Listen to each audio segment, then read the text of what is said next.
Hi folks, I thought it was high time to show you how to make a cone from a block, a simple and easy way that's the least amount of work for you, and it's very simple.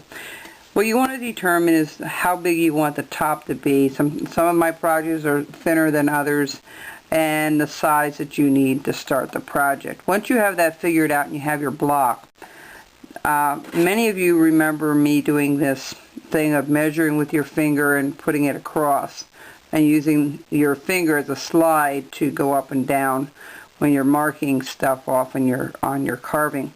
Here's a little trick. I determine how big I want that top to be, and I kind of determine by looking at it. This next project is also going to be a cone project. I already have it in my head what I want to do. It's whether I can actually do it out of the cone. I think that I can. And I'm doing this now after the Obama project I just did. But what you want to do is you want to take your finger and just determine how wide you want to go and make a mark. And hold your finger exactly the same and do the next side.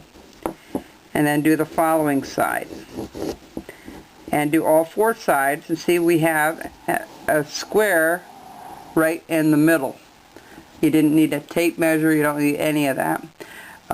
If you want to mark off an inch and make sure it's an inch from my instructions, you can do that.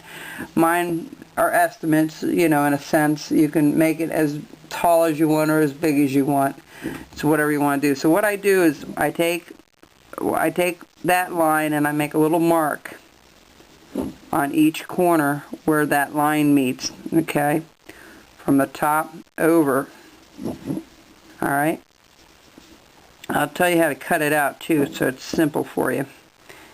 If you have a bandsaw, it's a good place to start. And if you don't have a bandsaw, I recommend that you definitely get one. Okay, let me see if I can find, I don't have a ruler here with me, I should, but I'm going to take, this was kind of something I was drawing. So what you want to do is take it to the corner, find a straight edge somewhere, another block of wood or whatever you're doing, and that little mark that you have up there to where you're down to this, that needs to go over just a tad.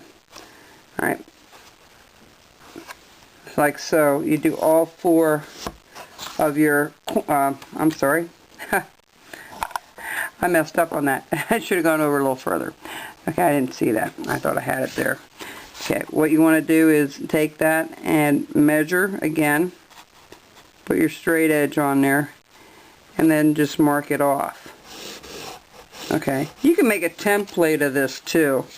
And then you want to do the next side. You want to do all four sides this way.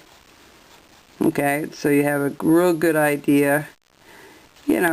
At least it will look even. I was doing it all by just looking at it and determining it. I see that I need to go over a little further. Okay, so once you have all four sides done, what you want to do is you want to cut from the bottom up on the bandsaw. So if this is the bandsaw, you're going to be going this way, and then you stop short of maybe a 3/8 of an inch up.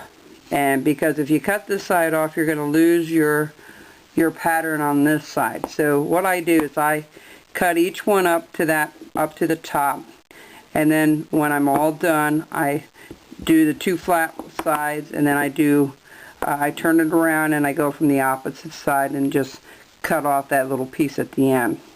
Okay, so that's a simple way of making these cones.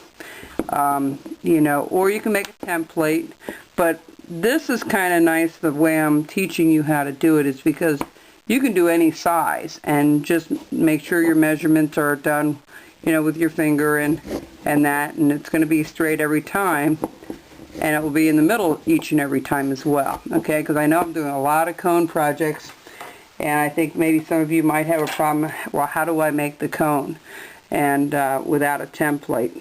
And this is one way of doing it. Okay, folks, I hope that helped you out. We're going to start on another project very soon, probably tomorrow, and I'm just having a good time.